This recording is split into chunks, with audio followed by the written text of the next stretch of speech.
एक दीर्घ श्वास घ्या आणि तो सावकाश सोडून द्या. नमस्कार मित्रांनो, आज आपण 21व्या शतकात जगतोय.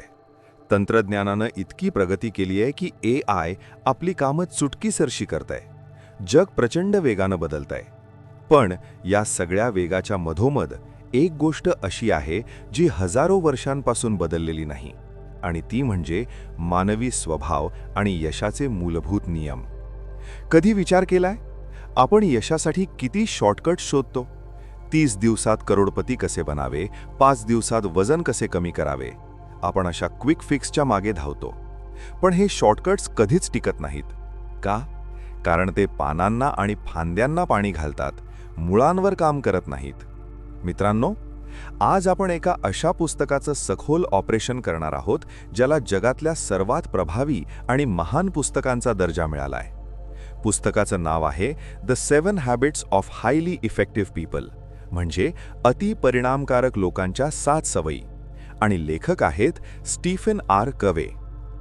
पुढचे काही मिनिटं आपण या 7 सवयींचा नुसता वरवरचा अभ्यास करणार नाही आहोत. आपण आपल्या विचार करण्याच्या पद्धतीला मुळापासून हादरवून सोडणार आहोत. तुमचे हेडफोन लावा, जगाचा गोंधळ विसरा आणि चला स्वतःला आतून बाहेरून बदलण्याच्या या प्रवासाला सुरुवात करूया. स्टीफन कवे या पुस्तकाची सुरुवातच एका जबरदस्त धक्क्यानं करतात. ते म्हणतात, यश हे 2 प्रकारच्या विचारसरणीतून येतं. एक पर्सनॅलिटी एथिक आणि दुसरं कॅरेक्टर एथिक. पर्सनॅलिटी एथिक म्हणजे काय? वरवरचे उपाय. चांगलं कसं दिसावं, लोकांशी गोड कसं बोलावं, बॉडी लँग्वेज कशी ठेवावी. हे म्हणजे एका आजारी माणसाला फक्त मेकअप करून स्टेजवर उभं करण्यासारखं आहे. पण कॅरेक्टर एथिक म्हणजे काय? तुमचे मूळ संस्कार, तुमची प्रामाणिकता, धैर्य, न्याय आणि नम्रता. कवे म्हणतात, जोपर्यंत तुमचं चारित्र्य म्हणजेच कॅरेक्टर भक्कम नाही, तोपर्यंत तुमचं व्यक्तिमत्व म्हणजेच पर्सनॅलिटी कितीही आकर्षक असलं तरी लोक तुमच्यावर जास्त काळ विश्वास ठेवणार नाहीत. हे पुस्तक तुम्हाला कॅरेक्टर बनवायला शिकवतं. यासाठी लेखक एक अत्यंत महत्त्वाची संकल्पना मांडतात, पॅराडाईम म्हणजेच दृष्टिकोन किंवा चष्मा. तुम्ही जगाकडे ज्या चष्म्यातून बघता तसंच जग तुम्हाला दिसतं. जर तुमच्या चष्म्याची काच लाल असेल तर तुम्हाला पूर्ण जग लालच दिसेल. समजा तुम्हाला मुंबईत एखाद्या पत्त्यावर जायचंय, पण तुमच्या हातात पुण्याचा नकाशा आहे. तुम्ही कितीही पॉझिटिव्ह थिंकिंग केलं, कितीही वेगानं गाडी चालवली, तुम्ही त्या पत्त्यावर पोहोचणार आहात का? नाही, कारण तुमचा नकाशा म्हणजेच मॅप चुकीचा आहे. म्हणूनच आपल्याला आधी आपला जगाकडे बघण्याचा चष्मा बदलावा लागेल. यालाच पॅराडाईम शिफ्ट म्हणजेच दृष्टिकोन बदलणे म्हणतात. आणि या बदलाचा प्रवास सुरू होतो 3 टप्प्यांतून. 1 अवलंबित्व म्हणजेच तू माझ्यासाठी हे केलं पाहिजेस. 2 स्वावलंबन म्हणजेच मी हे स्वतः करू शकतो. आणि 3 परस्परावलंबन म्हणजे आपण मिळून काहीतरी भव्य करू शकतो. या पुस्तकातल्या पहिल्या 3 सवयी तुम्हाला अवलंबित्वाकडून स्वावलंबनाकडे नेतात. याला लेखक प्रायव्हेट विक्ट्री म्हणजेच वैयक्तिक विजय म्हणतात, स्वतःवर मिळवलेला विजय. चला तर मग पहिली सवय समजून घेऊया. पहिली सवय आहे बी प्रोॲक्टिव्ह म्हणजे प्रोॲक्टिव्ह बना. आपल्यापैकी 90% लोक हे रिॲक्टिव्ह असतात. रिॲक्टिव्ह म्हणजे काय? जे परिस्थितीनुसार प्रतिक्रिया देतात. बाहेर पाऊस पडला, मूड खराब. बॉसनं ओरडलं, चिडचिड. मित्रानं कौतुक केलं, आनंद. म्हणजे या लोकांच्या आनंदाचा रिमोट कंट्रोल बाहेरच्या जगाकडे, परिस्थितीकडे आणि लोकांच्या हातात असतो. पण प्रोॲक्टिव्ह लोक तसे नसतात. प्रोॲक्टिव्ह लोक स्वतःच्या हवामानाचे मालक स्वतः असतात. बाहेर पाऊस असो वा ऊन, त्यांचा आतला ऋतू ते स्वतः ठरवतात. कवे इथे मानवी जीवनाचा सर्वात मोठा शोध सांगतात.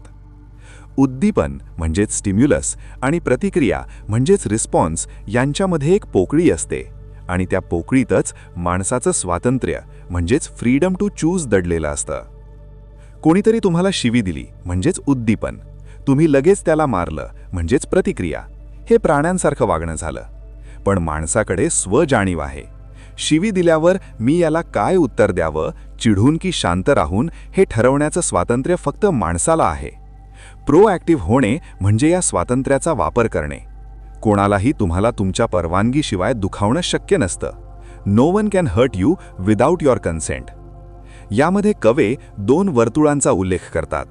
एक चिंतेचे वर्तुळ म्हणजेच सर्कल ऑफ कन्सर्न.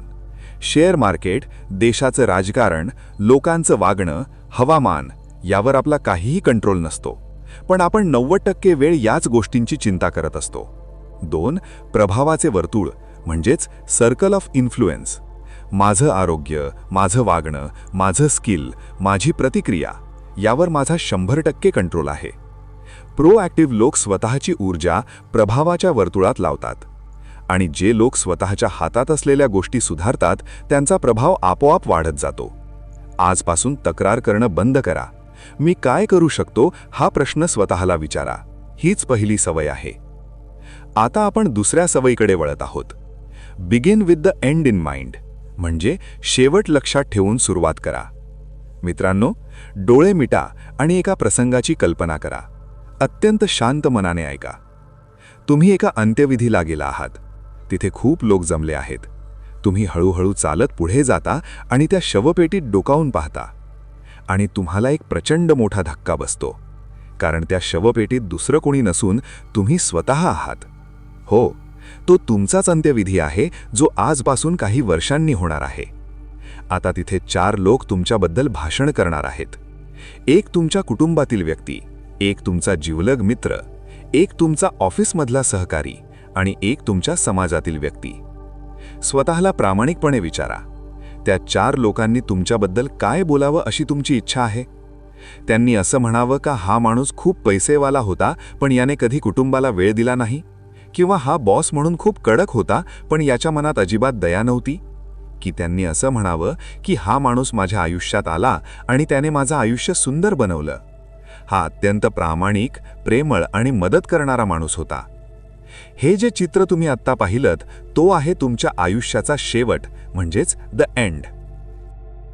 कवे म्हणतात, जर तुम्हाला कळलंय की तुम्हाला शेवटी कोण बनायचंय, तर आज तुम्ही जे काही करत आहात ते त्या दिशेने चाललंय का हे तपासून पहा. Are you climbing the ladder of success only to find out it is leaning against the wrong wall? तुम्ही यशाची शिडी तर भरभर चढत आहात, पण शेवटी कळलं की ती चुकीच्या भिंतीला लावली होती तर? या सवयीचा मूळ अर्थ आहे स्वयं नेतृत्व, पर्सनल लीडरशिप. कोणतीही गोष्ट जगात 2 वेळा निर्माण होते. आधी मनात, मेंटल क्रिएशन, आणि मग प्रत्यक्षात, फिजिकल क्रिएशन. जसं घर बांधण्यापूर्वी त्याचा नकाशा कागदावर आणि मनात तयार होतो. जर तुम्ही तुमच्या आयुष्याचा नकाशा म्हणजे मिशन स्टेटमेंट स्वतः तयार केला नाही, तर दुसरे लोक त्यांच्या सोयीनुसार तुमचा नकाशा तयार करतील. त्यामुळे आजच स्वतःचं पर्सनल मिशन स्टेटमेंट म्हणजे माझ्या आयुष्याचं ध्येय काय आहे हे लिहून काढा. पहिली सवय होती मी माझा प्रोग्रामर आहे, आय एम द क्रिएटर. दुसरी सवय होती माझा प्रोग्राम काय असावा, द प्रोग्राम. आणि आता तिसरी सवय आहे तो प्रोग्राम प्रत्यक्षात कसा आणायचा, पुट फर्स्ट थिंग्स फर्स्ट, महत्त्वाच्या गोष्टींना प्राधान्य द्या. ही सवय टाइम मॅनेजमेंटबद्दल आहे, पण हे फक्त घड्याळाकडे बघून काम करण्याबद्दल नाहीये. हे आयुष्याच्या व्यवस्थापनाबद्दल आहे. कवे यांनी वेळेचे 4 कप्पे सांगितले आहेत. कप्पा 1 महत्त्वाचे आणि तातडीचे, जसं की उद्या परीक्षा आहे किंवा हार्ट अटॅक आला, हे करावंच लागतं. इथे आपण फायर फायटिंग करत असतो. कप्पा 3 महत्त्वाचे नाही पण तातडीचे, अचानक आलेले फोन कॉल्स, नको असलेल्या मीटिंग्ज, लोकांचे मेसेजेस, हे आपल्याला बिझी ठेवतात पण यातून काहीच निष्पन्न होत नाही. कप्पा 4 महत्त्वाचे नाही आणि तातडीचेही नाही, सोशल मीडियावर तासनतास रील्स बघणे, गप्पा मारत बसणे, टाइमपास करणे, हा पूर्णपणे वेळेचा अपव्यय आहे. आणि आता सर्वात महत्त्वाचा कप्पा, कप्पा 2 महत्त्वाचे आहे पण तातडीचे नाही. मित्रांनो, तुमचं संपूर्ण यश या कप्पा 2 मध्ये दडलेलं आहे. या कप्प्यात कोणत्या गोष्टी येतात? रोज व्यायाम करणे, चांगली पुस्तकं वाचणे, नवीन स्किल शिकणे, कुटुंबासोबत क्वालिटी वेळ घालवणे, भविष्याचं प्लॅनिंग करणे. हे तातडीचे नाहीये. जर तुम्ही आज व्यायाम नाही केला तर तुम्ही उद्या मरणार नाही आहात, पण हे महत्त्वाचे नक्कीच आहे. आणि आपण याच गोष्टींना सर्वात जास्त टाळतो. यशस्वी लोक आपला जास्तीत जास्त वेळ या कप्पा 2 मध्ये घालवतात. जेव्हा तुम्ही महत्त्वाच्या गोष्टींना प्राधान्य देता तेव्हा तुम्हाला अनेक चांगल्या वाटणाऱ्या पण महत्त्वाच्या नसणाऱ्या गोष्टींना नाही म्हणजे नो म्हणायला शिकावं लागतं. The key is not to prioritize what's on your schedule but to schedule your priorities. म्हणजे तुमच्या वेळापत्रकात जे आहे त्याला प्राधान्य देऊ नका, तर जे तुमच्यासाठी महत्त्वाचे आहे त्यासाठी वेळापत्रक बनवा. इथे आपला प्रायव्हेट विक्ट्री म्हणजे स्वतःवरचा विजय पूर्ण होतो. तुम्ही अवलंबी तत्वाकडून स्वावलंबनाकडे आला आहात. आता आपण बाहेरच्या जगात लोकांमध्ये प्रवेश करत आहोत. याला कवे पब्लिक विक्ट्री म्हणतात, म्हणजेच लोकांशी चांगले संबंध कसे ठेवायचे. पण या 3 सवयी बघण्यापूर्वी कवे एक अप्रतिम संकल्पना मांडतात: इमोशनल बँक अकाउंट, भावनिक बँक खाते. तुम्ही बँकेत पैसे जमा करता आणि काढता, बरोबर? तसंच प्रत्येक नात्यात एक भावनिक बँक खाते असतं. जेव्हा तुम्ही समोरच्या व्यक्तीचा आदर करता, दिलेलं वचन पाळता, त्यांची माफी मागता, तेव्हा तुम्ही या खात्यात जमा करता, म्हणजे डिपॉझिट करता. आणि जेव्हा तुम्ही अपमान करता, दुर्लक्ष करता, खोटं बोलता, तेव्हा तुम्ही पैसे काढत असता, म्हणजे विड्रॉ करत असता. जर तुमच्या नात्यातलं खातं मायनस म्हणजे ओव्हरड्रॉन झालं असेल, तर तुम्ही कितीही खरं बोललात तरी समोरचा माणूस तुमच्यावर विश्वास ठेवणार नाही. त्यामुळे नात्यांमध्ये सतत पॉझिटिव्ह डिपॉझिट्स करत राहा. आता बघूया लोकांसोबत वागण्याच्या त्या 3 सवयी. सवय 4. Think win win. Win win दृष्टिकोन ठेवा. आपल्याला लहानपणापासून शिकवलंय, जगात टिकायचं असेल तर दुसऱ्याला हरवावं लागतं, विन लूज. किंवा काही लोक खूपच मवाळ असतात, मी हरतो तू जिंक, लूज विन. पण कवे म्हणतात, आयुष्य हा काही झिरो सम गेम नाहीये. विन विन म्हणजे असा रस्ता शोधणे जिथे माझाही फायदा होईल आणि तुझाही फायदा होईल. या जगात प्रत्येकासाठी भरपूर काही आहे. दुसऱ्याची मेणबत्ती विझवून तुमचा प्रकाश वाढत नाही. एकत्र मिळून काम करण्यातच खरा विजय आहे. सवय 5. Seek first to understand then to be understood. आधी समजून घ्या, मग समजून सांगा. ही संवादाची सर्वात मोठी गुरुकिल्ली आहे. आपण जेव्हा दुसऱ्याचं ऐकतो तेव्हा आपण समजून घेण्यासाठी ऐकत नसतो, आपण उत्तर देण्यासाठी ऐकत असतो.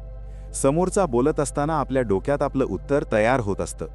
कवे म्हणतात, डॉक्टरकडे गेल्यावर डॉक्टर आधी तुम्हाला न तपासताच औषध देतो का? नाही, तो आधी निदान करतो आणि मग औषध देतो.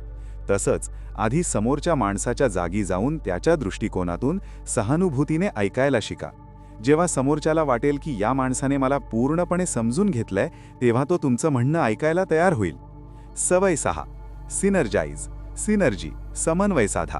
1+1 किती होतात? गणितात 2 होतात. पण सिनर्जीमध्ये 1+1 हे 3, 10 किंवा 100 सुद्धा होऊ शकतात. 2 लाकडं एकत्र बांधली तर ती जास्त वजन पेलू शकतात. सिनर्जी म्हणजे काय? तर भिन्नतेचा आदर करणे, व्हॅल्यू द डिफरन्सेस. जेव्हा 2 लोकांचे विचार अगदी सारखेच असतील तर त्यातील एक जण अनावश्यक आहे.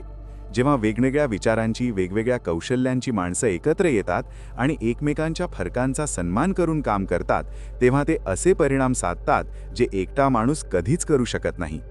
मित्रांनो, आपण काही मिनिटांच्या या सखोल प्रवासाच्या अंतिम शिखरावर पोहोचलो आहोत.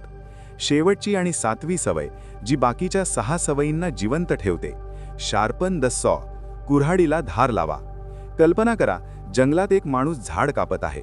तो प्रचंड घामाने डबडबलाय, पण झाड काही तुटत नाहीये. तुम्ही त्याला विचारता, अरे तुझ्या कुऱ्हाडीला धार नाहीये, तू धार का लावत नाहीस? तो माणूस रागाने म्हणतो, तुला दिसत नाहीये का मी किती बिझी आहे? मला झाड कापायचंय, कुऱ्हाडीला धार लावायला माझ्याकडे वेळ नाही. आपणही तेच करतोय ना? आपण पैशांच्या टार्गेट्सच्या मागे इतके धावतोय की ज्या शस्त्राने म्हणजे स्वतःने हे सगळं मिळवायचंय त्या स्वतःलाच आपण विसरून गेलोय.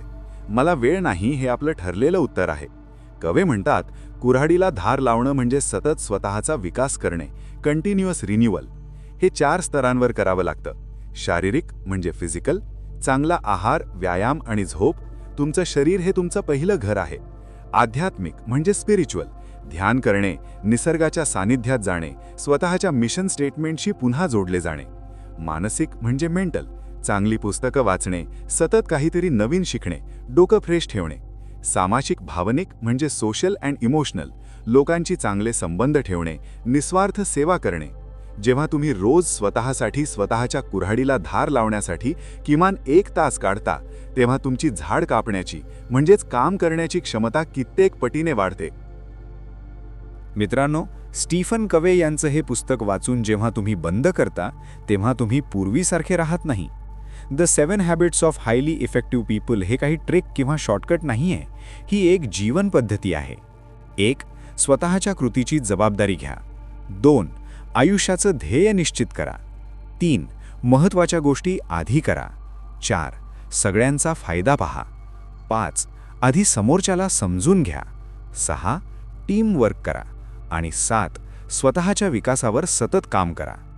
हे बदल एका रात्रीत होणार नाहीत, पण जर तुम्ही रोज फक्त 1% जरी स्वतःला बदललत तर काही वर्षांत तुम्ही परिणामकारकतेच्या अशा शिखरावर असाल जिथे पोहोचण्याचं लोक फक्त स्वप्न पाहतात.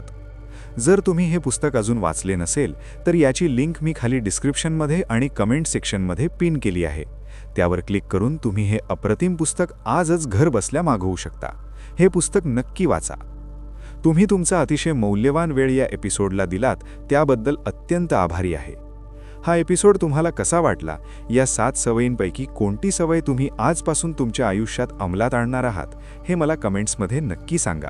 आणि हो, हा एपिसोड तुमच्या मित्रपरिवारापर्यंत, ऑफिसच्या कलिग्सपर्यंत आणि विशेषतः आजच्या भरकटलेल्या तरुण पिढीपर्यंत नक्की पोचवा, कारण खऱ्या यशाचे नियम हे कधीच बदलत नाहीत. तोपर्यंत स्वतःच्या आयुष्याचे प्रोग्रामर स्वतः बना आणि नेहमी आनंदी राहा. आणि एका अतिशय प्रभावी आणि यशस्वी जीवनासाठी तुम्हाला खूप खूप शुभेच्छा. धन्यवाद.